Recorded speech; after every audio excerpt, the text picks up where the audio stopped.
Six-Pack Hour with your hosts, JoeyBart, me, you're awful. 6 a.m. and Eastern. AJ Applegarth. It's Sin Shu Chu. It's a mouthful. Right. Welcome to the Fantasy Six-Pack Hour. My name is Joe Bond, founder of FantasySixPack.net. With me as usual, and we are grateful for his presence tonight after a very long day. AJ Applegarth. What's going on tonight, man? A lot, seems like. Yeah. What's not going on tonight? As we start at 10:20 p.m. Yeah. Yes. You're welcome, America. You're welcome. Because I got my hair nice and I decided to get a cool, really unnecessary wind hairdo for my microphone. All right. Because, you just like to spend money on whatever. Sure.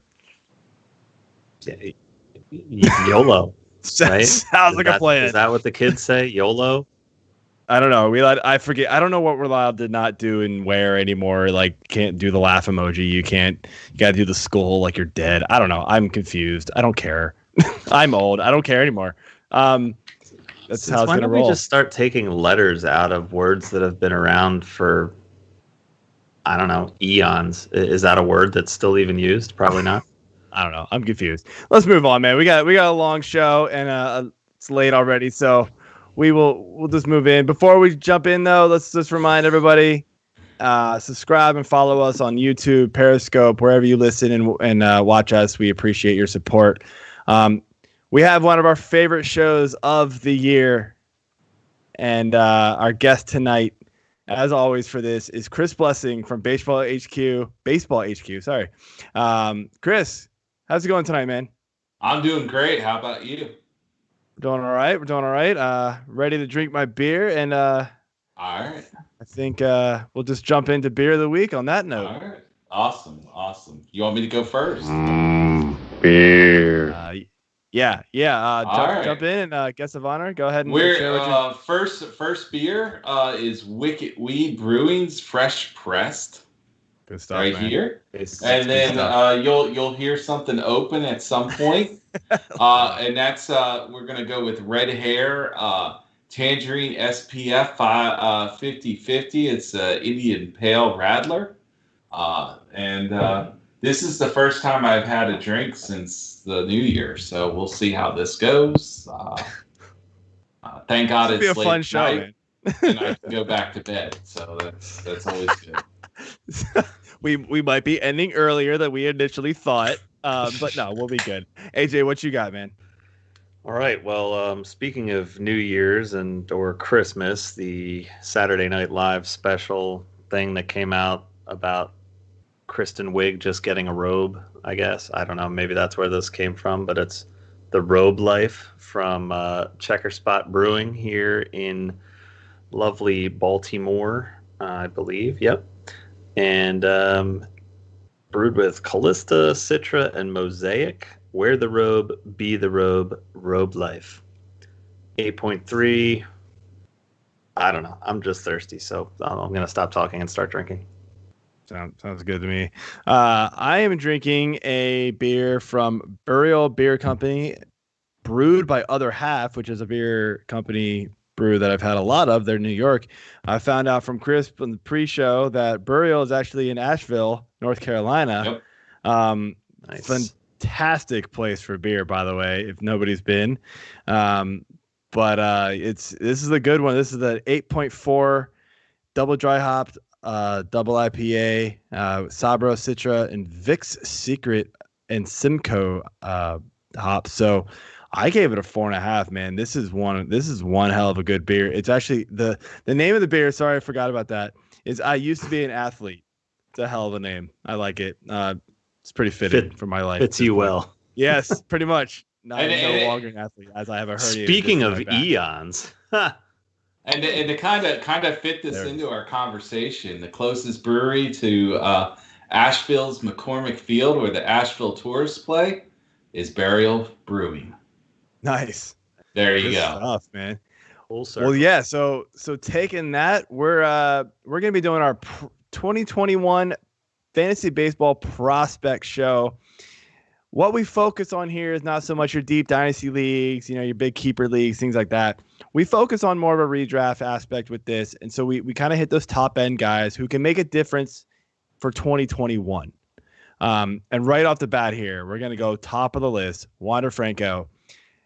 Obviously, the overwhelming favorite, top prospect on pretty much every list out there. I mean, does he have a role on the Rays in 2021? If he does, like, where would you consider picking him up in redraft leagues?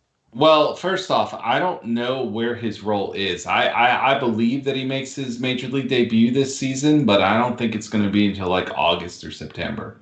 And the reasons for that is, of course, the Rays are flushed with middle infielders and third basemen. And, you got Lau, you got Wendell, you got Diaz, you got Damus, whatever. I don't know why I messed that name up. All right. You got others, and then you've got some prospects that are a little more ready. They're not as good, but they're a little more ready. Guy like Taylor Walls, who's kind of like a utility type, who's like a borderline top 100 guy, but nobody ever really talks about.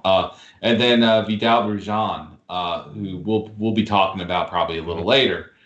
So like there's some company that's a little more ready than Wander Franco is. So Wander was invited to the alternate training site, the ATS, and got to face off against some of the better pitchers in the Rays organization. The Rays are kind of flush with pitching prospects, so he got to face them, and the results were good mostly. The one thing that was kind of a concern was his he's a guy that's always had kind of a flat swing plane, and it's still very flat. He had a very low launch angle, so right now he's kind of like just a line drive hitter. It's a power driven hit tool, so like. I think the Rays are going to want to work with him a little more. They were able to to find some uppercut in Yandy Diaz, so I believe that they can work with anybody. Because like he was somebody who always hit the ball really hard, but like never elevated it, and now he finds time. He's still low launch angle guy, but he can still get into a ball every so often. So like Wander Franco. You're looking at a future 300 hitter, but I just really don't see them rushing him, especially with all the people that are there right now. If this was the Detroit Tigers, he'd be up sometime in May. True. Yeah. To me, Franco isn't somebody that I'm targeting in redraft leagues just because you have to hold on to him so long. I feel like if he's even going to get called up this year, so it's not worth hanging on to him. Obviously dynasty leagues and keeper leagues are totally different, but that's not what we're focusing on here. But let's move over to the catcher position here. And obviously, we've got AdleyRashman and JoeyBart. They are very good options. Quick thoughts on either one of them making an impact this season. I really, to be honest with you, I don't think they will. I think with Bart got called up early because of Posey and some injury issues. He wouldn't have been up probably in a normal season where your player pool was kind of reduced. So like I think he needs some time in the minor leagues, especially to work on his contact skill. Also, he wasn't getting to the barrel. He wasn't really getting that ball out in front of the plate, or that bat out in front of the plate too much. So he's going to need some work. And I think Rashman, I could see him theoretically making it to the major leagues this year. I mean, I think he's ready. He's the best. I would say he's the best catching prospect since Matt Wieters, but better. Like that. Does that make sense? Like I know Wieters didn't really live up to that hype. Yeah, the hype was definitely there though with him. I was there at his one of his first games, and it was amazing. People were so excited. I think that the hype for Buster Posey was a little less than this. So like that's why I went.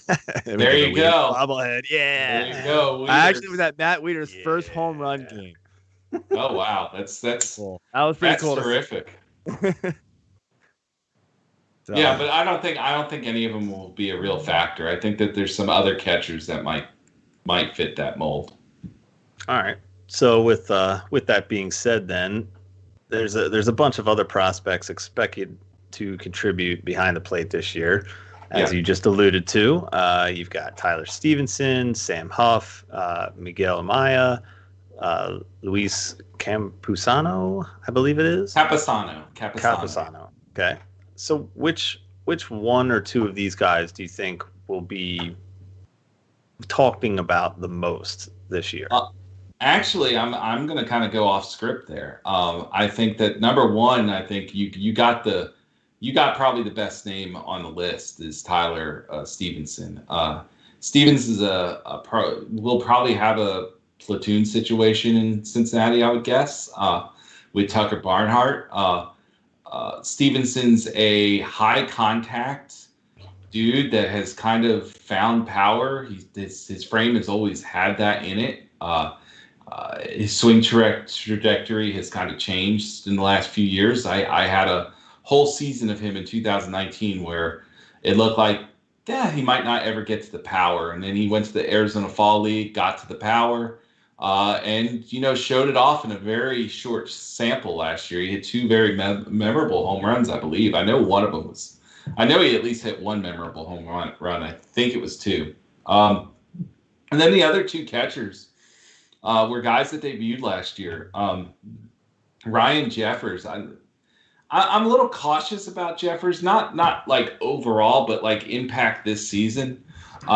Mitch Garver had a really bad season statistically, but if you look at his underlying stats, everything was about where it should be. So, I feel like Garver hit into a lot of bad luck last year.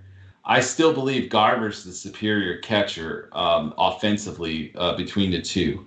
But defensively, Jeffers is one of the best framers in baseball, which is amazing because 2 years ago I saw him and he was like, there was serious question marks him staying behind home plate. So, got on one leg, made a lot of improvement there. And the bat has always played. It's more line drive oriented. He has, just like everybody else in today's game, got a little more uppercut in it than he did prior, but he's not a true uppercut hitter. And, he's a guy that I think is like the next guy down. And then after that is the guy that doesn't look like a major leaguer, which is Alejandro Kirk, who's Toronto Blue Jays. And he'll probably be in a little sharing situation with Danny Jansen. What Kirk brings you I would say elite contact skill and a spray approach. So he would be a guy if he gets into the full-time position to give you batting average protection, but there's probably not much else in there. And with catching, I always see catching as something as, what can he do to help me? Yeah. And I look at a guy like Kirk in this day of age of people hitting the ball out of the ballpark like crazy and not really caring about their batting average. I see Kirk as somebody who can help fix your team. So if he ends up into a regular role, while he might not be worth a lot to everybody, to a guy that has, dudes that are stretching for power that are hitting 250 and you want to actually compete in the batting average category, somebody like Kirk is the perfect player to have in there. Yeah, no, I like that a lot. I mean, catchers at this point, so what? You may not get the power, you may not get the RBI and runs from them, but how much we're really talking for most of those guys anyway. So, if you can get a guy who's going to bat near 300, if that's what you're talking about, then that's valuable for a catcher, and that could make him, close to a startable catcher every week. Yeah, when I saw him in rookie league, this is just an interesting, side bit here. I really thought he was a coach. He's 5'7" and round. Wow. which That's does interesting. it. And he's actually slimmed up like recently. So like he slimmed up some, but like he really and truly, I turned to a scout friend who I've known for 10 years. I used to write with him at another site. And yeah, I was like, oh, wow, that's that coach really let him go. And he's like, no, that guy's like a actual catching prospect. And he only came out to warm up a guy. Then the next day I saw him and I was like, oh, wow, nice hit tool. But like, you never know. You can't judge a book by its cover all the time. Nice, yeah, good enough, man. These are the names that we bring you on here to hear about, man. These are fantastic. So moving on here to first base, Bobby Dalbec. Can he be the lead dog for Boston at first base? Or is he going to be third baseman with Devers at first, or not at all? Like, I don't know. What's your thoughts here with him? So, like, the only first base competition or anything that's more embarrassing than the Red Sox right now is the Indians with Bobby Bradley and Jake Bauers. So, like, I mean, we've got some issues here. So, one of the things I look at is. By the way, I'm biased. I'm a University of Arizona fan. Bobby Dalbec is an Arizona alum, so like power to that. The dude hits the ball like he's annihilated the ball ever since I first saw him as a freshman at Arizona. The problem is last year he struck out 50% of the time, and that's not sustainable. And the thing is he sold out. He sold out for so much power. And we're going to talk about probably a lot of other guys today that sold out for power, but nobody sold out for power more than Bobby Dalbec. He gets it. And I Chris Welsh of Prospect One and he helped. I went around with him one year and interviewed AFL prospects, and like Bobby Dalbec understands that he's a power prospect, and that's what he's going to get paid for. But he does realize that he needs to cut down on those strikeouts. So I think he's the lead dog. Michael Chavis, former prospect, is probably the next guy up, and probably will get some share of those at bats, but like so far we really haven't seen much from Chavis in the major leagues to kind of support him. So I think they're going to let Dalbec do what they can do, what he does, and then if it doesn't work out, I mean Devers is at third base another season. That's my full, I believe that. But if like Dalbec doesn't cash in, I could see them looking for another first baseman, even as soon as this year. Like, I mean, it's just not sustainable. Yeah, I don't know what they're going to do with him either. The whole Boston organization, it seems perplexing to me right now. I'm not really sure all the money they have and what they're trying to like sell off. It seems peculiar to me, but I don't know. Sorry. AJ, go ahead and with the next question while I cough to the side here. Yeah. All right. So let's go from the Blood Sox to the White Sox here. They seem to really like Andrew Vaughn, but do you see him as a contributor in that offense, or is it smarter for him to just kind of sit in as a DH? Well, I'm very high, and I think almost everybody that is in my type of position is very high on Andrew Vaughn. So last year in spring training, he held his own against maybe some lesser competition. But when he was at the summer camp, and we knew what the White Sox rotation was last year, it led them. I know that they had some offensive outputs, but it led them. He looked really good. The little we did get to see him last year. So, I really believe that he transitions very quickly to major league pitching. This guy has a very short, compact swing, which you don't see from many sluggers. Like, this is a guy that's going to hit for average and for power. And he's almost he is also going to have a high on-base percentage too, because he is very cerebral. He will not.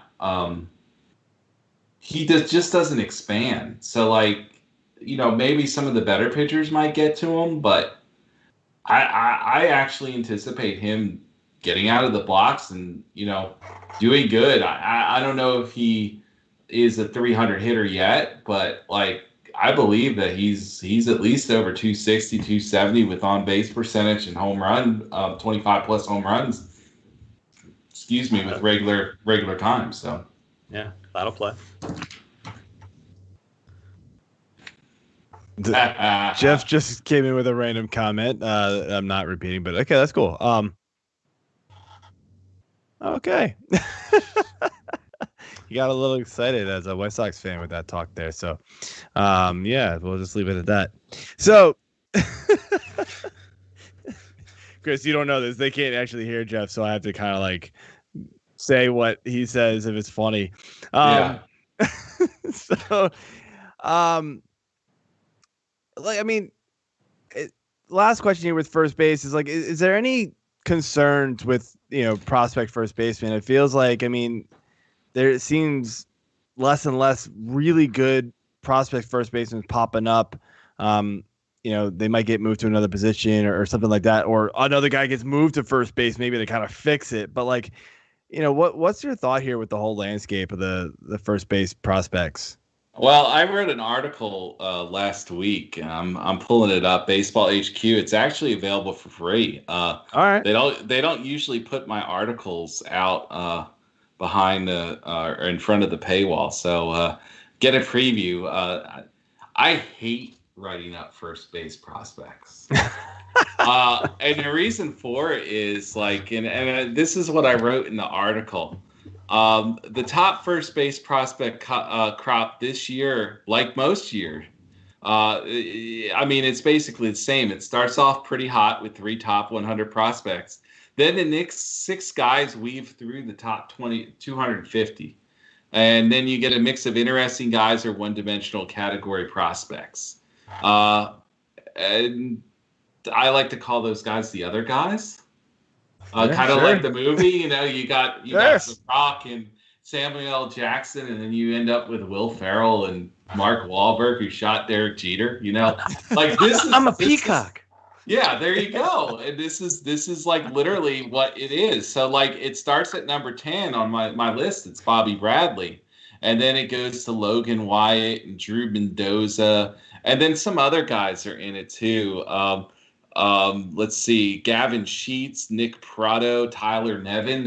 They're all within that 10 to 15 range. Not in that order, of course. I apparently can't count down in order. But all right. But here's the thing with that is like every year that exists.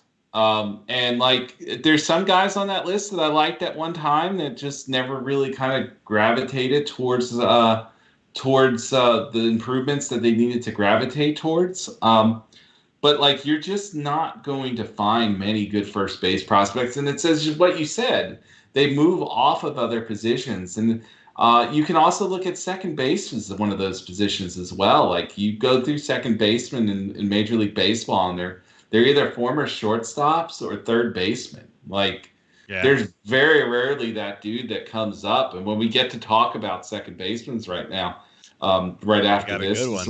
Yep. We're gonna be talking about some guys that actually were at that position to start with, which is very odd. So yeah, segue there. Right. Lead into that. So first second baseman on the list, Vidal Brujan. You mentioned him earlier for the Rays. He appears to be pretty much the only actual second baseman who has a shot at coming up this season. What does his skill set offer for fantasy baseball this season? So, like, Brujan is more than likely the odd man, and we talked about all those infielders before that the Rays have. Okay, in a lot of ways, this guy future is probably the odd man out, and it's a good thing that he's the odd man out because he's an 80 grade on the 20-80 scale of runners. So, like, he is exceptional speed. And they believe, and I believe that they worked him out last year at the ATS site, and I believe that they're working him out now also in center field, but they're trying to make him like almost a super utility type. And I'm buying it. I'm totally buying it. So to kind of describe who this guy is, do you guys remember Luis Castillo, former Marlin, former Met, former Twin, all those good places? He reminds me a lot of him. The difference is like Castillo was a better power hitter from the right side. Like any power that Luis Castillo had came from the right side. Brujan, any power that he does have comes from the left side. We're not talking home runs. We're talking about on-base percentage, average, and stolen bases. This is one of the few guys that could bring the stolen base back. And like Baseball HQ, our projections have him like being, about 15 steals and, kind of a limited role. So like when he comes up, that's kind of what you're looking for if you're a fantasy owner or manager. You're looking for somebody that might get you some cheap steals that probably won't hurt you with any average or on base percentage. But like he's not going to give you any slugging, and that's just not going to be there. And you got to really think of this player as Luis Castillo, maybe a little bit more power, which I think Castillo. I remember him hitting 3 home runs in the season, being amazed by that. So, we're talking about somebody who might, get into 7 to 10 if he's lucky.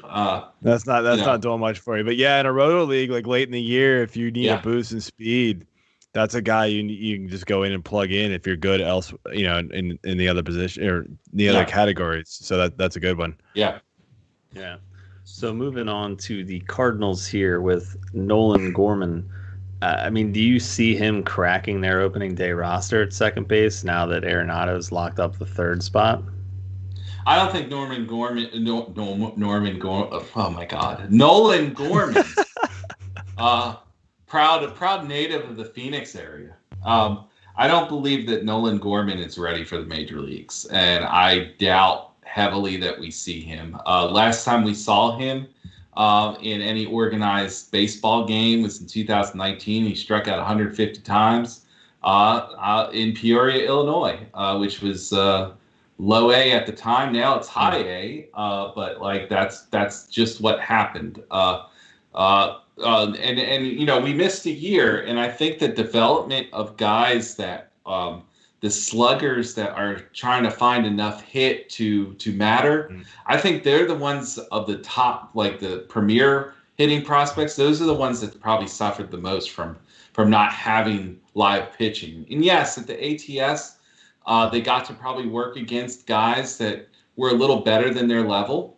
I don't know too much about Cardinals camp. I never really got any good, news from there. But like my impression is that he's a 2022 call up. I don't think that he is a viable option until probably 2023. Yeah, I buy that. Its highest level is high A at this point. Well, it was A ball, so it wasn't even high A at that time. It says okay, so maybe there's something you need to teach me about. It says A+. Okay, was he in Palm Beach? Oh yeah. Yeah. So that's what he spent a half season at high A. So more than likely likely he starts at double A this year, because he would have last year probably done a half season at high A and then done a half season at double A. Yeah, and so it seems like a stretch to get him up this year. Not that we haven't seen crazy. The Cardinals take their sweet time. They do. So this isn't a rush for them. No, they know what they're doing with this guy. Yeah, they'll be fine. All right, over to third base here. Ke'Bryan Hayes, he's clear option to break the camp as a starter among third base prospects. And any other guys deserve similar praise, consideration like Hayes is getting, or it got last year? Yeah, really and truly, there's nobody for this season, I don't think. I think that the only rookie that's going to have regular playing time is probably Isaac Paradis of the Detroit Tigers, which is he's a very young prospect, and like I'm actually a little worried that they're going to push him a little too hard, and we may never know what he will be. But like auction league, he might be like a $1 to $5 player at best. Kind of value. The guy I'm interested in is a 2020 draftee, and that's Spencer Torkelson from the same ball club, Detroit Tigers. Look, I eventually believe he just sticks at first, but like they believe that he's a third baseman, or at least they're going to try to make him a third baseman. But like, we talked about Andrew Vaughn earlier, and that's pretty much this is the better version. Does it make sense? And the Andrew Vaughn's a really good version. So like this is their make and break. This is their cornerstone prospect. So I mean, I could theoretically see him making his major league debut, but then again, he's never played a professional baseball game in his life because of the shutdown. So he may have ended up in high A or double A to end up last year, but he didn't end up anywhere except for the alternate training site. So, all right. So we kind of talked a little bit about some other people here, but third base in general, just maybe deeper in terms of prospects than actual surefire fantasy players. So who should be targeted or drafting and adding, heading into 2021 from a dynasty standpoint? I mean, Torkelson's obviously the big get here. And Gorman, I know that let's just say this. You draft a guy until he's moved off that position. I'm a big believer in drafting guys that if he's going to produce, he's going to produce wherever you put him. So like, a guy like that, I'm escaping me. I had one other name. Let me click on this real quick. Of course, my first name is Ke'Bryan Hayes because why not? Why not go for the dude that is the best, right? All right, my other third baseman would be really and truly like a guy like Cody House of LA is somebody that like maybe he's not talked about. I like him for multiple categories. Josh Jung, Jung, yes, I know him. is another guy. Like he could really be a sneaky guy. I've heard some rumors that like he could possibly compete for the third base job out of spring training with the Rangers. Interesting. Because they moved Kiner Falefa to shortstop. That's why they traded Andrus was to move him there. So like, there's a very good possibility that kind of opens up like between him and Shirt and Apostle. And like Jung is the better player of those two, and I actually expect that. Nolan Jones is a guy that right now Jose Ramirez is firmly in check in third base for the Indians, but they trade guys every offseason or during the season, so you never know what's going to happen there.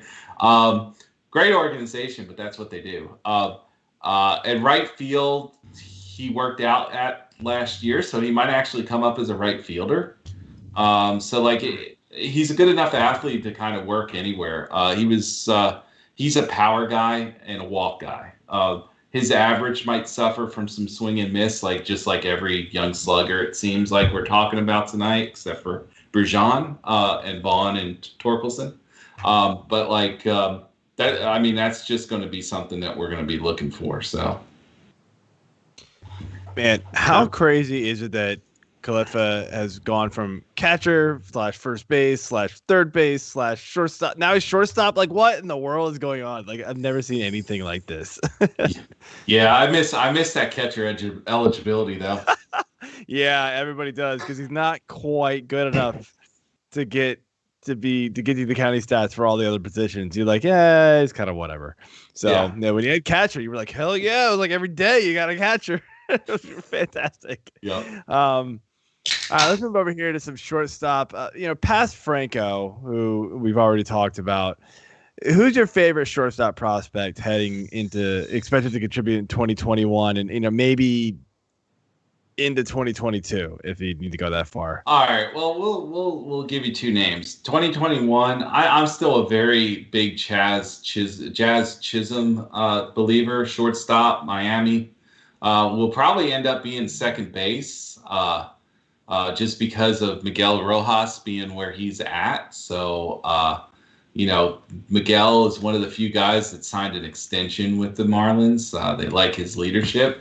They also like the fact that he, is solid all around. But Chisholm's issue has always been when he comes to a level, he tends to struggle initially.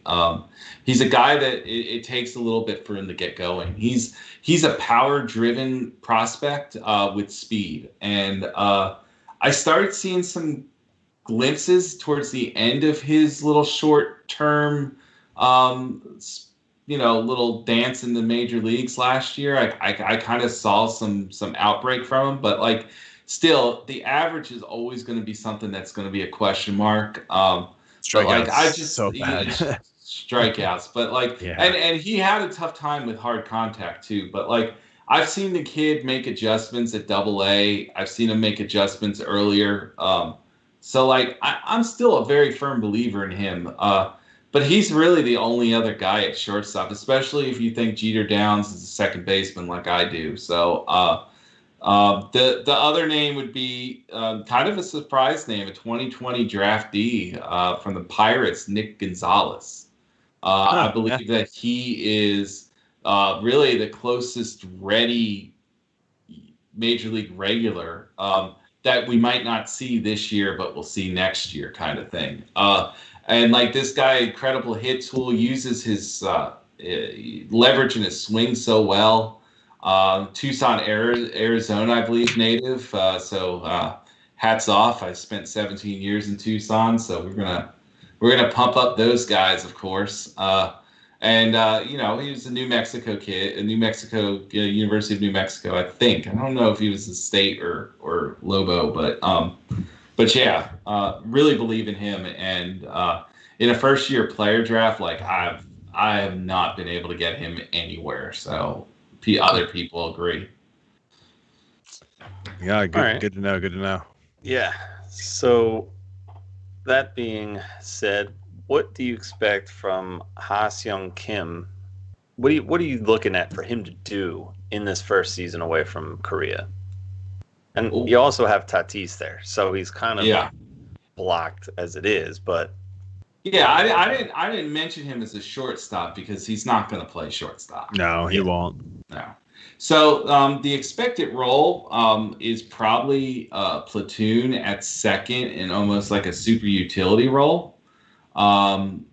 They've got whatchamacallit from the Rays. Was like a Rookie of the Year candidate.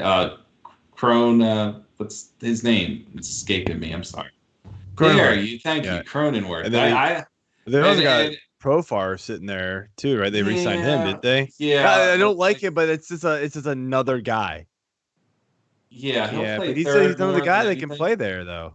But Kim will see action at various different positions.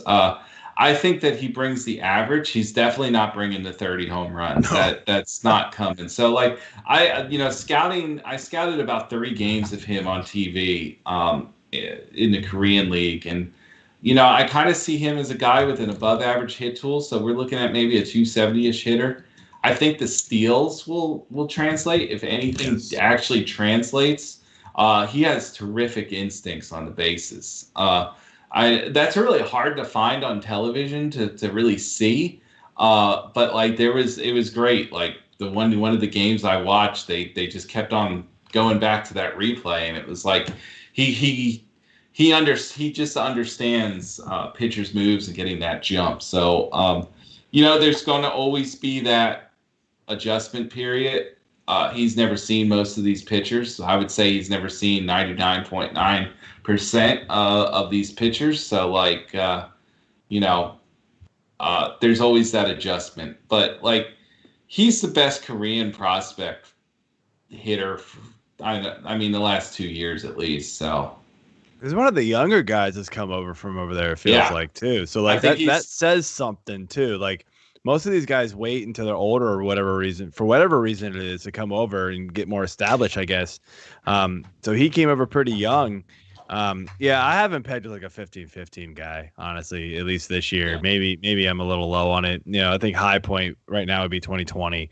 But that's if he gets a lot more at bats. But I'm with you. Like, I think the playing time is going to struggle. It's going to be a problem for him.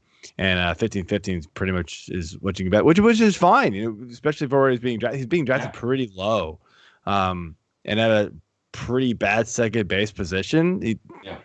Fine. See, I think long term he's a solid average contributor. So, like, you know, we're talking about maybe at second base he might be somewhere between the 7th and 14th best second baseman production wise. Like that's kind of where I see it. Yeah. Starter. I mean, you go 2nd to 15 because you really just don't know. You know, right? No, where he's gonna be. You know, it's hard. It's easier because he's 24, but it's also harder because he's translating from a place where a guy like Chris Flexen looked like a stud, and like. You know, I had a roll 3, which a roll 3 is an up-down prospect on him in rookie ball. So, like, you know, that's kind of what we're looking at when we're talking about the Korean League. But I mean, Flexen got a good contract for the Mariners, so I mean, that's one guy that he'll get to see, right? Yeah, I mean, I'm assuming they'll play each other. I mean, I hope. Yeah. All right, let's move over here to outfield and. Kind of start with a guy who, you know, he got a sample size in the majors last year. Obviously got a lot of national attention because the team went to the World Series, and this dude was amazing. Randy Arozarena. I mean, I don't think anybody expects him to be as good as he was in the playoffs, and even in the small amount of time that he got during the regular season. But I mean, what's a realistic projection for him, you know, as he enters his age 25 season? I was going to try to keep a straight face and tell you that he was going to be better. I mean, but I would have not been able to do that. Like, and I'm 641 slugging percentage. If he can be better than that, whoa. Like, so let's rewind. Let's look at him from last year. A lot was made that, you know, he had COVID. He was in quarantine and he lifted and got stronger and got 15 pounds of muscle. All true stories. But the biggest thing that happened was he got to the playoffs and he sold out to the fastball, and no one caught up until the Dodgers series, really, that he had done that. And it's amazing too, because you're like, okay, major leagues, they're watching video and stuff. They're not realizing this guy. Because it's a non-traditional sitting on the fastball. He was like sitting on the fastball to drive it out right center field. So like everybody was kind of like, well, you know, that's you know, usually when you're sitting on fastball and you're selling out the fastball, you're hitting it to left field if you're a right-handed hitter. So it kind of fooled things, but there's some things to look at his stats. He's not really a launch angle dude. So like, and he's a high ground ball percentage dude. So like you can expect those home runs to come down, even from a reasonable pace. Like I know that our projection at HQ has him for like over 25 home runs, and like I just don't see that. I think he's a 20 to 25 home run guy. I think that he's somewhere in the 250, 270 range. It depends. He has an underlying hit tool that's pretty solid. He's a solid average hitter. But if he starts selling out to get for that power, that average is going to drop, and it's going to drop quickly. He'll steal 15 bases, maybe a little more than that. Like he's a solid, like to me, he's like a solid.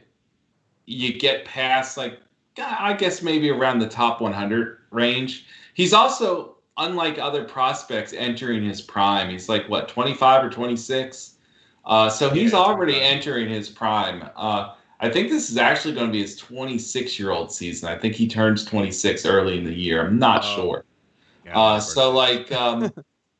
Yeah, you're looking at a guy that's already at the cusp of his prime. So there's not much more he can really do. But like a prospect that was undercovered, like was kind of slept on, that probably shouldn't have been slept on. But like still not like I didn't. He was the hardest guy to rank on a top 100 prospect list this year. And I mean, we all talked with each other from, straight prospect sites and fantasy prospect sites. Like we all were talking to each other, trying to figure out where to put this guy. And that's odd. Like you talk to your competition, but it's usually not like, oh my God, I don't know what to do with the guy. And that's kind of what was happening this year. Yeah, I know what that's about. I do rankings and stuff for fantasy baseball, and there's a few guys where I'm just like, yo, what are you doing with this guy? I do it every year. I'm not sure what to think about him. I think the upside's there, but the floor could just bottom out hard for him. See, I didn't know think about the the floor 15-pound thing. Yeah, I don't think the floor is. I think the floor is pretty solid. I think the floor is that he's at least an solid average player because of the underlying hit and stuff. But if he is selling out for that fastball again, I mean, it's not going to be pretty. It's just not going to be pretty. Oh, they're gonna throw him everything else but that. They're never gonna throw him a fastball. Yeah. I'm looking at his StatCast. The launch angle, that's something I never looked at. 9.2 last year. That's not home run. Like that's kind of it's below average. It's below average, below average. It's not really that far below average. It's far below average is I think Wander Franco was 1.2 at the at the ATS. I might not be able to say that. I'm not sure, Jeff, for that one. But yeah, like that was it was 1.2 or 1.6. I might be making that up, but it was in the ones. And there's some guys that we talked about. We kind of glossed over Ke'Bryan Hayes, but he's another guy that does. Like he makes the most of the contact that he has. Ke'Bryan does, but he doesn't have the incredible launch angle that you would expect after that, short-term thing. So that's not all. That's not the end-all, be-all. The thing I'm more concerned with Arozarena is that ground ball rate. That's something I never really. Again, and I told you this beforehand. I haven't dived into a lot of these stats as much as I usually do, but I'm getting there. But I did notice the ground ball rate, even through the minors, was really high for him. Now that you just said that, and then the fastballs. As much as you say he slept on, he just waited for the fastballs. That's all they threw him. 53% of his pitches were fastballs, and I get it. That's what pitchers normally pitch. That's their go-to, but. Maybe he doesn't have to not worry about that, but I don't know. I think teams are going to be like, we're just going to throw him a lot of breaking and off-speed stuff. Yeah. That's what he sucks at. And he'll adjust because he is, like I said, the underlying hit tool is there. Like he can hit. The question was always whether he would hit for enough power. And we saw that 15 pounds helped him get to that point.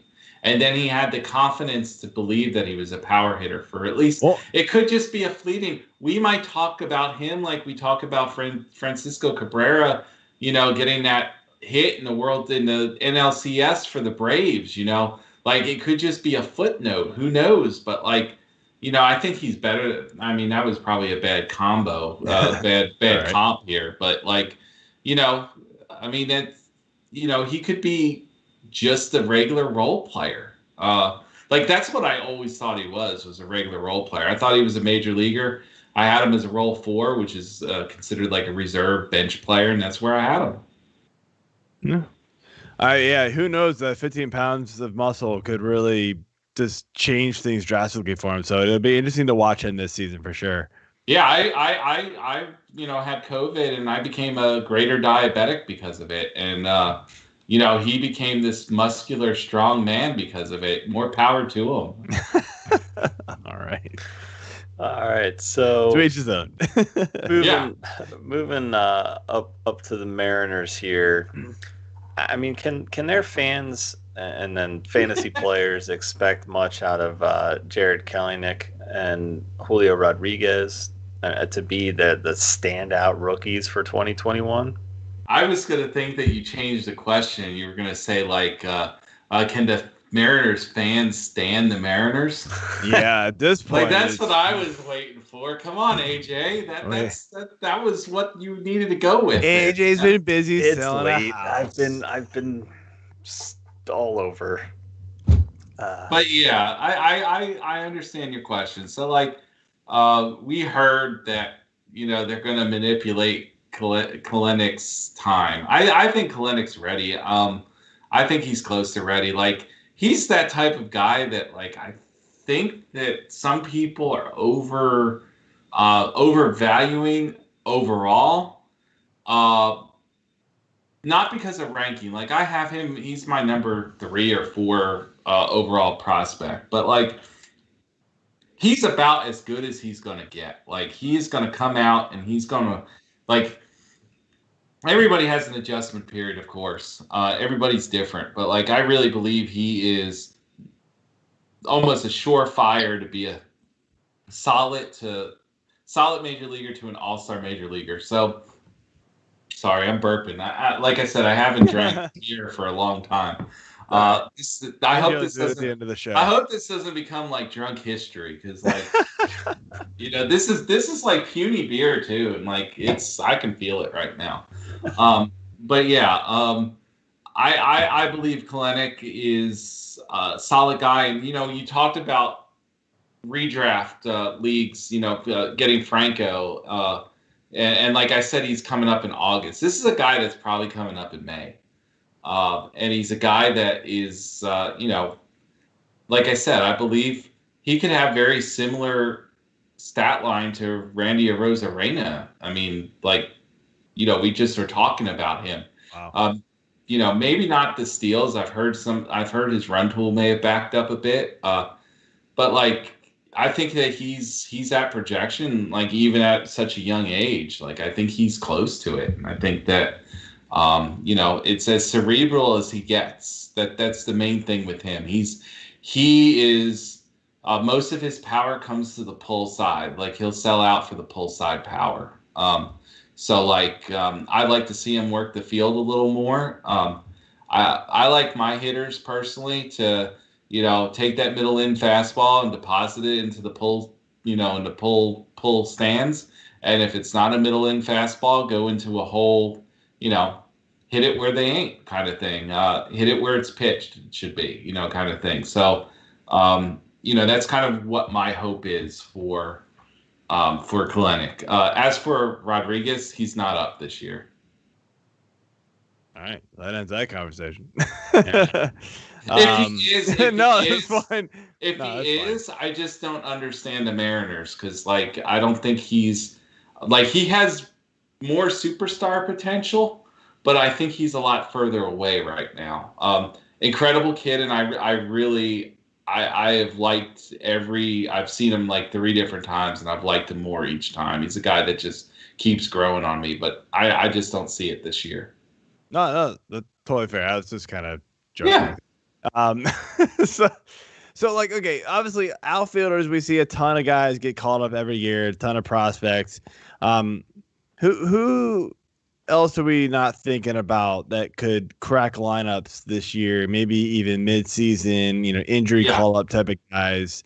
Who are you highest on in this?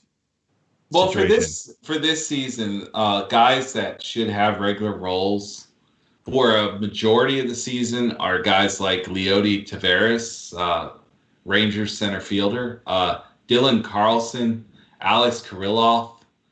Carlson's with the Cardinals. We all got familiar with him last year.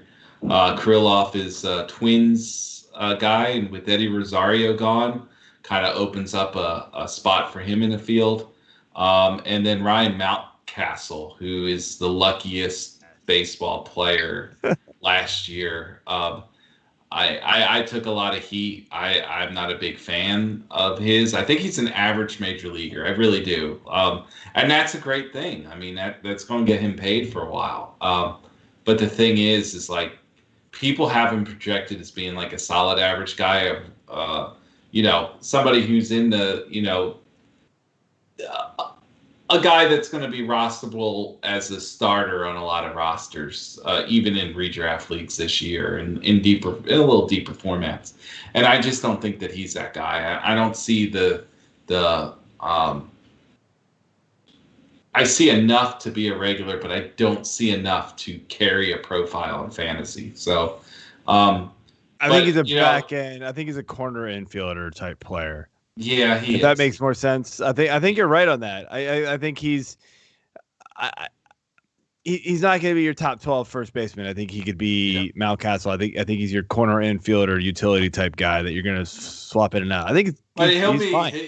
He's slated, I think, to be the starting left fielder this year. I'm not sure. I feel like he's slated to be an outfielder this year. This year where he was.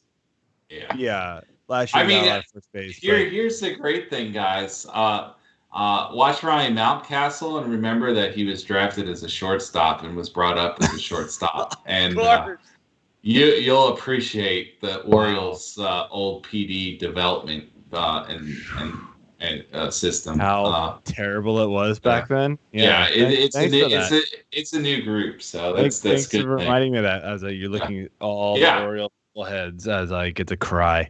But they now have like the most analytic. I know it's so good. Tech place ever. But to answer the question, because I never answered the question like a true politician.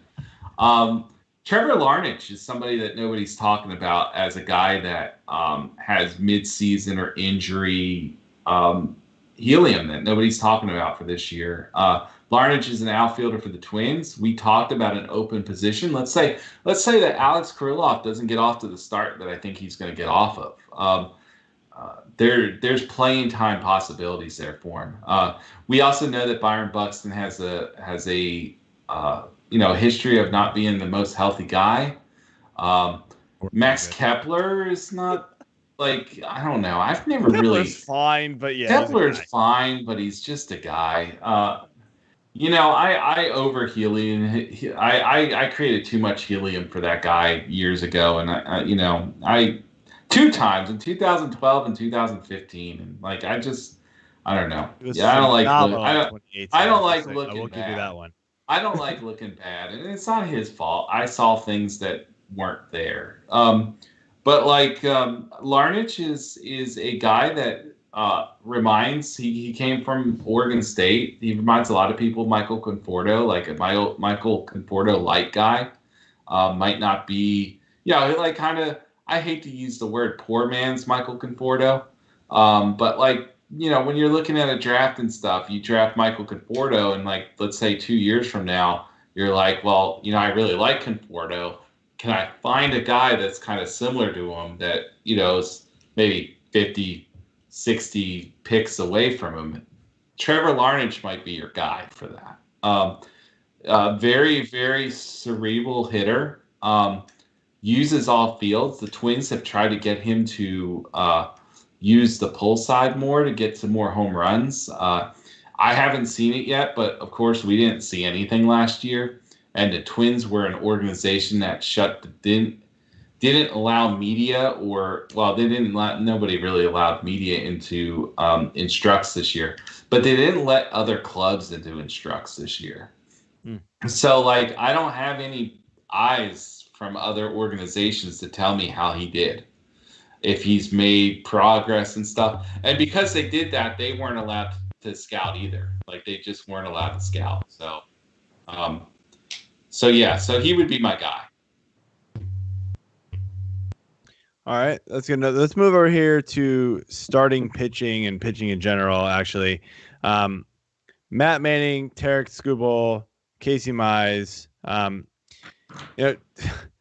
Do either of these 3 pretty highly touted prospects, do they benefit from playing on a pretty bad Detroit team?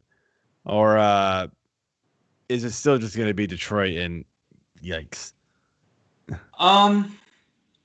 Like I don't think anybody really benefits from being on a bad team. I mean, playing time, yes. I mean, yeah, they can at least get called up, I guess. I mean, yeah. I mean, to talk about the Orioles. I mean, it was a good thing for Cedric Mullins, right? Yeah. He got called up and got up and played some and stuff, and some of those players with the Orioles were able to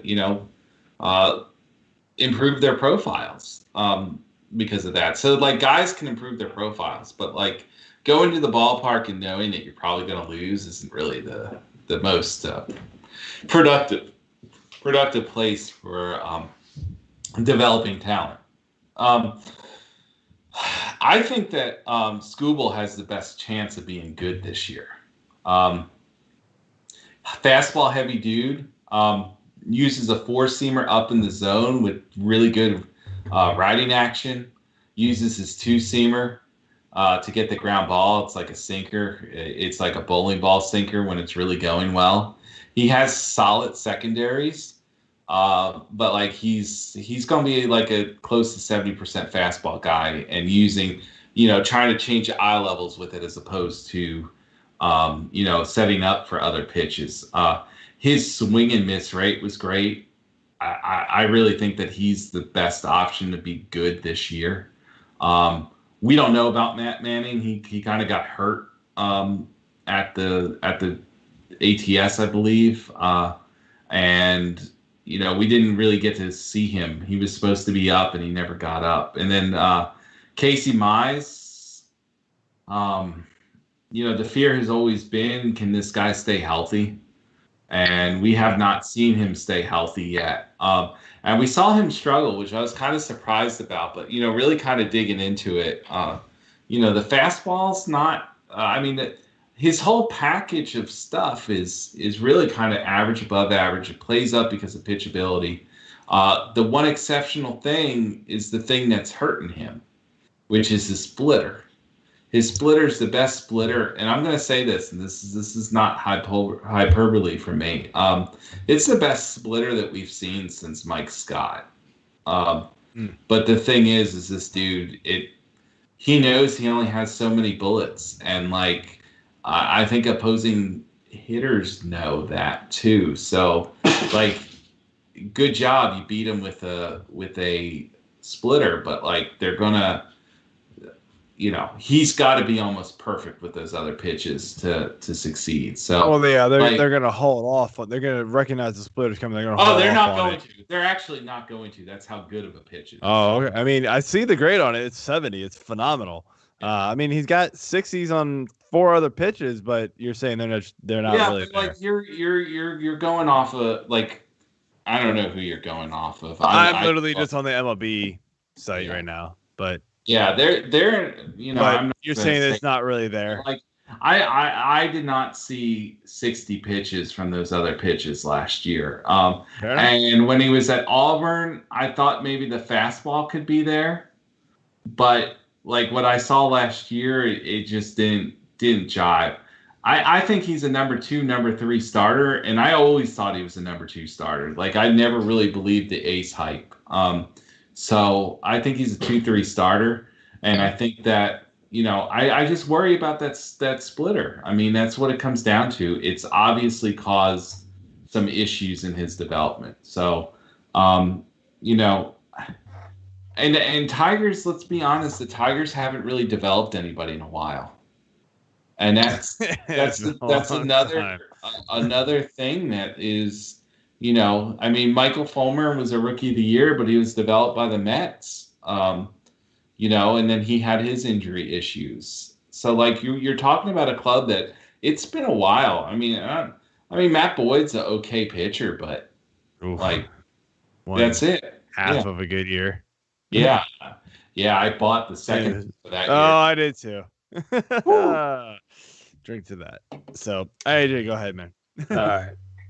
So a little more of a rapid fire question here. We've got pick one starting pitcher that has major league experience and looks like they should thrive the most after getting called up last year in the season, if you wouldn't even call that. So you got Ian Anderson, Sixto Sanchez, Nate Pearson, and potentially Mackenzie Gore, you could say, throw him in. I mean, Gore didn't make his major league debut last year, so. Trent McKenzie. Oh, I'm sorry. Trent McKenzie. Yeah. Trent McKenzie. Oh, you mean Tristan McKenzie. Tristan McKenzie. Sorry. Yeah. Sorry. I don't know why I said Trent. Type full names in, damn it. Yeah. Cleveland Indians. Cleveland Indians. Yeah, So, it's Indians. let's just break this down real quick. Nate Pearson, I don't really anticipate him being much of a factor this year.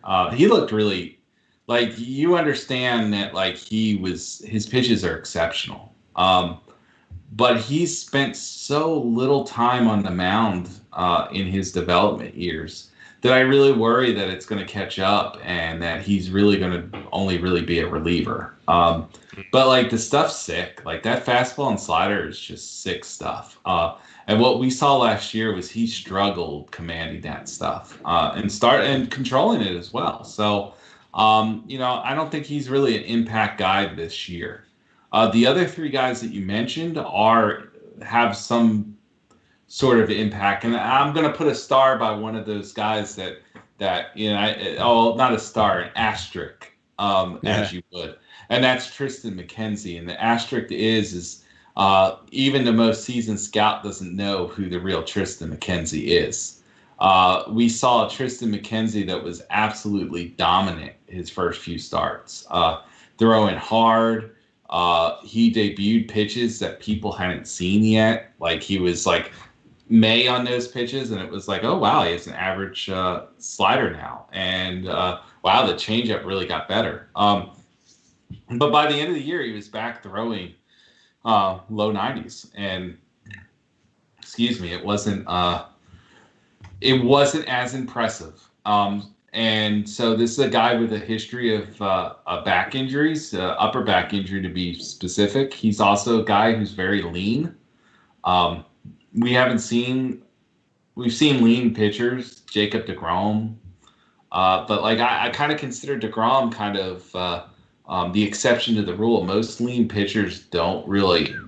Yeah, 6'5", 160. Wow, I never realized that. Holy yeah, smokes. And he's got to be heavier than 160. You kidding me? It's all arms, legs, and the great thing is like he gets great extension. So like balls get on people so quickly. But wow. I'm afraid I just don't know who he is. And I've talked to scouts from various teams, from really actually like 5 or 6 scouts, and like they don't know what to put on him. They know he's a major leaguer, but if he is the guy that they saw at the beginning of the year, you're talking about number 1, number 2 starter. Yeah. If the guy that they saw at the end of the year, that's a guy that's like 4th, 5th starter who probably plays up in the pen with more velocity and could be like a late inning guy. So like I put an asterisk by him. The guys that are the guys to count on next year are Sixto Sanchez and Ian Anderson. Yeah. And with Sanchez, you all saw the gifts last year. You probably saw him pitch and stuff.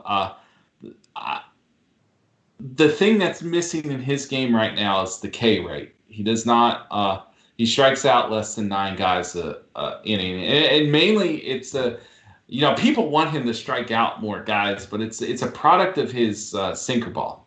His sinker ball is something that you can put a bat on, but you're going to put it right into the ground. Mm-hmm. And that's, he's going to get a lot of outs that way. And it's going to be before he can set somebody up for his slider or his changeup. The 4-seam fastball was ugly last year and didn't really help him. And he really kind of needs that. He needs that pitch to reach his upside. He needs that pitch to have some rise to it or some run to it or some riding action, something. He needs something to that to get to those K levels higher. But I believe in the Marlins. The Marlins have one of the best pitching development staffs in baseball right now. And then finally, I know this is long answers and stuff, but Ian Anderson, is a guy that you watch him, and like the Braves fans, it's kind of funny. They're like, well, once he starts commanding his pitches, and people don't understand the difference between control and command. And this guy purposely he tries to make the perfect pitch. Like, he wants to take advantage of your aggressiveness. So he's an over the top guy. So like when we think of over top starters, we think of Josh Colementor throwing 87, 89.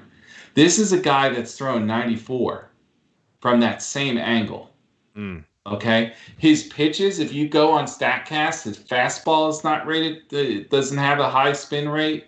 His changeup looks good and stuff, maybe in StatCast, but the depth isn't necessarily there. And his curveball looks there. If you look at StatCast, like, he's the anti-StatCast.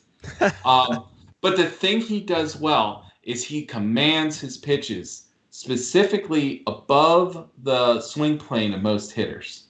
And then he's able to also adjust the eye level better than any rookie that I've seen lately.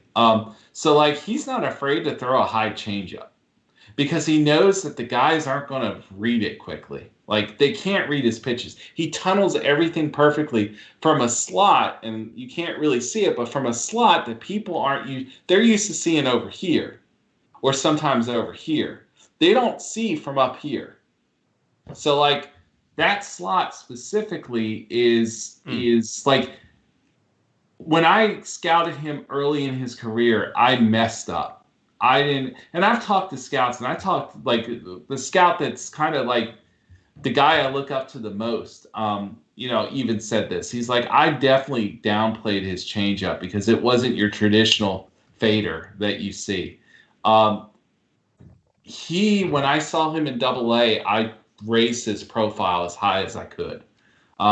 I don't think he's a number one starter, but I think he's that solid 2 starter that you might put with Max Fried or Mike Soroka. Like that rotation is out of sight. Like that, I mean, of young talent right there. Yeah.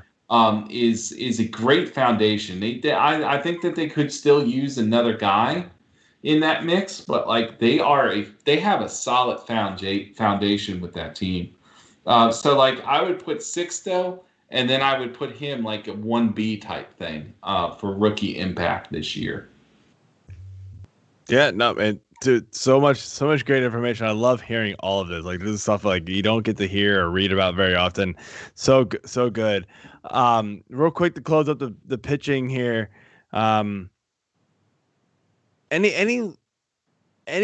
relievers that like we're looking at here that were starting pitchers, or coming up as starting pitchers that are going to come in and be really good relievers? Just 1 or 2 quick names. That's always a hard one to throw out. I think I already threw one out, Nate Pearson. You did, yeah. He's going to be on some sort of pitch count this year. I like that one too, because like he's really only got like 1 or 2 pitchers or whatever, so kind of thing. So like, I don't know what they're going to do with him. Like, and that's a good organization like to really look at. Like, I loved, like, when I saw that Thomas Hatch made their major league roster last year. He's not a rookie anymore, but like, I just loved it. I knew that they find roles for guys. The Blue Jays have been really good in the last couple years of finding roles for dudes that fit them. So like, last year he would have been my guy. Like, you asked me this question last year. It's such a hard and loaded question to like find out. But if I'm gonna pick anybody, it's probably going to be Rays pitchers. It's always going to be Rays pitchers. We saw one of them in the playoffs, Shane McClellan, whatever his name is. We saw him in the playoffs. He's a very divisive prospect in future role. If you talk to scouts and even myself, I think he's a reliever, and one of my good friends thinks he's a starter. And like, I trust his view, but I trust my view as well. I don't, I just don't see the finish on his pitches to last through a few times in the rotation. But then again, you're talking about the Rays. and they might not go through the the lineup, I should say, not the rotation. They might use a guy only through one interval of the lineup. You never know with them. And then the other one's a guy that we didn't see last year named Shane Baz, who I've seen as a starter and I've seen as a reliever. And I'm going to tell you, I can't get out of my mind what I saw him as a reliever. It was like a night and day. This guy just fit this role. And like as a reliever, I see him as like a future closer.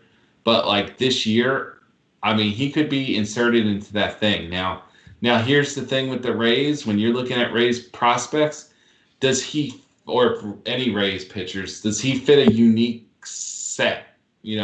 They look for different arm angles. Like if you watch them in the playoffs, I know that you don't get to watch them every day, but if you watch them in the playoffs, every guy had a different arm angle. Every guy was coming from a different way with them. And I feel like he kind of fits a role with where he releases the ball at a 3/4 angle, a little higher 3/4. But like I think that he fits a role for him, that he could be a successful reliever this year, who's started most of the time. He only relieved in the AFL, I believe. Well, so like, yeah. Real quick, you mentioned a specific team, the Rays. What about a team like the Dodgers, who seems to have like a plethora of starting pitching talent, but to get these guys some opportunity, they bring them up and give them some bullpen time. Is that something else you look at? They do. I mean, that's something I look at. They're kind of tapped out after, it seems the like last few years. I mean, there's some guys in the minor leagues that look pretty attractive that could fall into that. I could see not necessarily this year. Okay. I just don't really believe it with them this year.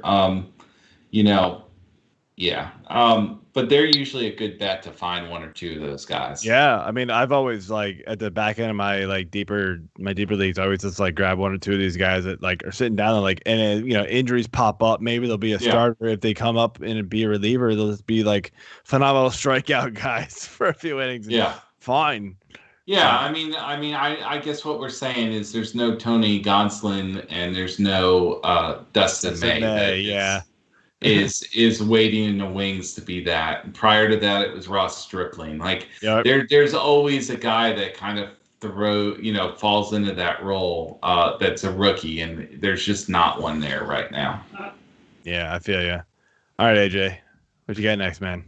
All right, so the last question we have here would just be the favorite prospects to draft in redraft.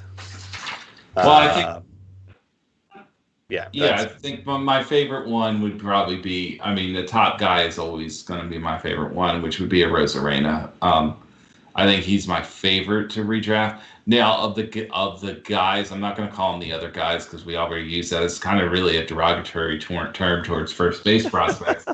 But like the others would be, guys that might not be guaranteed a role that you're going to get like further down in the draft. A guy like, I guess Andrew Vaughn looks more and more like I was drafting when he was way low. I guess he's probably moved up a little now. And I'm interested to see. I'm in TGF FBI. That's my next draft. So like I haven't really looked in the last 3 weeks at what the ADPs are. I guess I'm going to do that this weekend. I also I also believe that like Alex Kirilloff with the Twins, like I'm a big believer. He kind of fell off a bit in 2019 because of a wrist injury, and and when I say fell off, he fell off the table. And he was invited to the AFL, and he declined. He got healthy. He got his wrist healthy. And last year at the ATS site was phenomenal and even got into a playoff game. But this is a guy with real power to all fields and that isn't afraid to use that opposite field, which he's a left-handed hitter, the left center field gap to get some doubles. So like I like him as a guy that's further down on people's draft list. So are these all guys that you would draft in a let's put it out there. Like most people playing 12 team, 26 to 20 to 30 man rosters. Like, are these guys? Arozarena's out, obviously picking. Arozarena is the top. But Vaughn and Kirilov and things like that. Like, are these guys or who else are you drafting? Is what I guess. Like, what I guess because third base is weak. Hayes, Brian Hayes is somebody pretty far up there. Like the major league crop at third base is really bad right now. Well, and Hayes was really good last year, so like I mean, he can't discredit him. People drafting him, but like I wonder. Like I'm obviously shying. I'm shying away from a lot of these guys, to be honest with you, except for Arozarena. Well, you kind of should. You can't. We haven't talked about Nick Madrigal yet. I guess that would be a guy that you're buying average and stolen bases from him, maybe, that kind of move. I didn't think he was a prospect still. He is. Still considered? Okay. Yes. I didn't throw him on here because I thought he might have been too obvious, but yeah. The injury at the end of the season kind of took him a little. Okay. But he's supposedly 100% healthy. It was his the throwing shoulder, gotcha. But he would be a guy that would be somebody I would target. Specific, I'm one of those guys that doesn't go into a draft that is targeting specific guys up top. I'm looking for the best available player, and then what I end up doing is I end up crafting the rest of the roster based on my deficiencies. Yep. So and I know some guys will draft the same. They'll be in 10 drafts and they'll draft the same share of Michael Conforto at number 8. 8 times they've gotten him in their drafts. I'm not that kind of drafter. I don't have the same guy, same right fielder or same outfielders on any of my squads. It just doesn't happen for me. So he would be a guy that I would target to help with my average and help with my stolen bases a little later on in the draft. But yeah. So I had one last question. I wiped out the last one that I initially sent you. I wanted to throw this out to you, just to educational purposes. So we talked about hitting grades. We talked about these prospect grades, right? Yeah. Can you explain how to read? If you go to Fangraphs, right? I see hit tool, 50/60, gain power, 50/60. What do those mean? Explain this to the listeners. Okay, so I don't have my all right. So sorry, I know I threw this on you randomly, but 20/80 scale. Let's talk about that. Yeah. Right now. 80 is considered exceptional. 70 is considered double plus. 60 is considered plus, 50 is average, 40, 30, 20. Right. 20 is poor, terrible. So you'll see in the major leagues, you'll see 20 run tools from some catchers who can't get down the line. It's I remember watching a game towards the end of his career, Fred McGriff, where he hit a ball off the Wrigley fence in left center field and got to first base. That's that's 20 speed right there. When you're that kind of thing. So a 20 power guy would be somewhere between 0 and 5 home runs. All right. Okay. Okay. A 80 power guy would be 45 plus. All right. Okay, so Pete Alonso in 2019 was a 80 grade power guy. Ooh, not anymore. Okay. But that's what he was, right? He hit 50-something home runs, okay? And Christian Yelich was there too, and he wasn't there last year. So with the power, that's what you're looking for. So the average for so many years and was 18 to 25 home runs. So that was 50 power. 50 power is no longer 18 to 25 home runs. We're looking more at around 24 to 29. Yeah, I was gonna say okay, because of how that has. I did an article in 2019, I believe, about how the power scale should change, based on we don't know if it was the juiced ball. We don't know if it was the swing. I didn't make those assumptions. I just said, this is what we're seeing now. This is how we have to adjust our powers. So their first number is their present power or present thing. That first number that they show. The second one is the projected and the future power. So like, which player did you look up?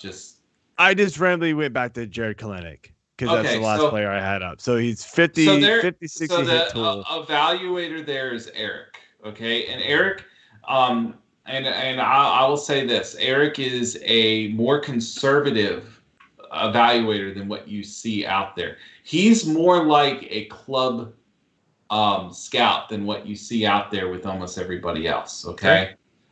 So he's not going to something more fun. Who do you got? He's not going to overhype people. Does that make sense? Yeah, that's fine. This evaluation here with Eric is an evaluation that, like, if I'm looking at as a fellow writer, and I read all of I know everything, not everything, but I know a lot about my competition.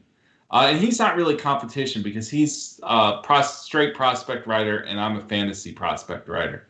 But like, I know what my competitors like. I know what they overvalue and stuff, and I know I know that Eric knows his own tells.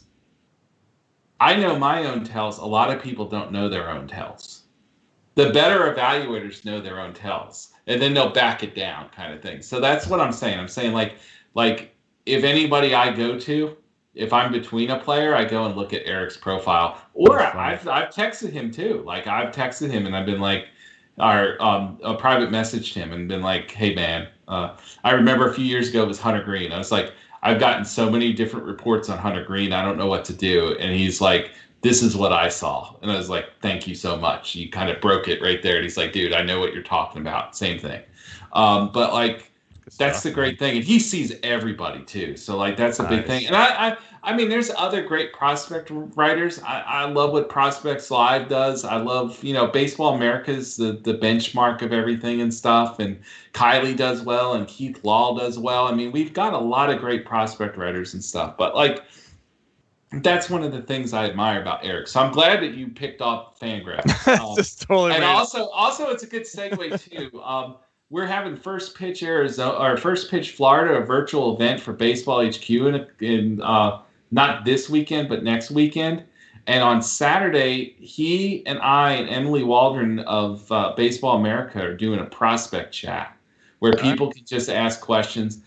There's a registration fee. I hate it, but I don't really know what the price is. It's a action-packed weekend of fantasy baseball talk, but we get to go, and we've done this for 3, maybe 4 years in Arizona together. And like, it's always a great time. And I always end up leaving the chat with our attendees just amazed at what Eric If you've got that link, send it to me tonight. I'll add it to the show notes, man. And that's phenomenal. That's a great thing, man. But yeah, let's close out the show here. Remind everybody, we've alluded to many times. You've talked about Baseball HQ, but where else can they find you on the internet, man? So on Twitter, it's C_blessing. You can try to find me on Instagram, although I'm not as friendly there. But I will say you can find my work right now. If you find the Lindy's baseball preview, the straight Lindy's, not the fantasy one. I am the prospect guy in that does the phenoms list. I did that list in November, and I feel like or in October, and I feel like it still stands up pretty well.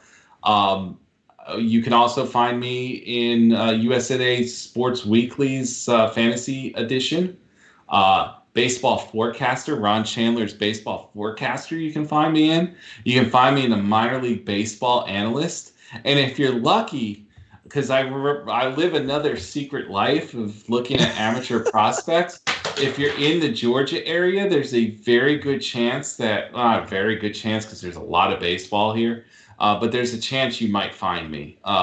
I could be at an NAIA stadium. I could be at Division II. I could be at a high school. And, sometimes I'm even at like Georgia or Georgia Tech if they allow me to go to those things. So like, you can find me a lot of places. Just don't stalk me. That's all I ask. Nobody. If you need us to stalk him, we'll do it for you guys. Just connect me. I'm just kidding. Yeah, but like you can find me a lot of different places, and finally, the last thing is I'm going to be part of Potapalooza this weekend with Justin Mason. Yes, I'm on Saturday. Awesome. I'm on Sunday. I'm doing a prospect chat with some of my friends. I think nice. I don't know who exactly is going to be on there. I think Ralph is. I think Eric Cross is. So and I don't know if James Anderson. James and I, another friend of mine, always run into each other in these podcasts. So I don't know if he's on my grouping, to be honest, but I know the other two are. So there's, tons of guys. Yeah, man, that's good names there. I'm on Saturday morning about 10:45. I know Dave Eddy's on Saturday afternoon around 6:00 doing some second-year players, and then you're on Sunday. So that's a fantastic podcast to follow. I've already donated to the cause, so it's a great thing to donate to. They're giving us some great prizes too. So go ahead and follow Justin Mason and figure that stuff out, guys. It's a great thing. So I wait to donate until I'm off. I wait until. Because I don't know, Justin might just cut me off if I'm just kidding. Justin's a great guy. I got to hang out with him in Arizona a few years ago and just enjoyed him. He's just a great guy. He's funny, man. He got all those T-shirts too that he got made. Yeah, and I met the RotoWear dude too. And Did you really? I was like, what's the deal? He's like, the dude just kept promoting my product. So, of course, I made it. I kept on making shirts. I mean, it was great. It's great, Yeah, it's good stuff, man. All right, man. Well, hey, thanks for coming on, man. This was a great conversation. As always, a lot of information. I'm going to have to carry it to my dynasty and keeper leagues and things like that, and hopefully run house like I usually do, thanks to your help. So, have a good night, man. We will catch you later in the season once the first-year player draft comes around. Yeah, it's good seeing you, Joe. It's good seeing you, AJ. Just good luck in your leagues this year, and hopefully I get to see you later this season, and we can talk about those first-year player guys. Yeah, definitely, man. Much appreciated, and thanks for staying up a little later on my behalf. It's fine. I go to bed at 1 a.m., so don't worry about that. All right. Excellent. All right, man. Well, AJ, I don't think I have anything else to add. This was a great show, so we'll just let Jeff cue the music and close it out. All right.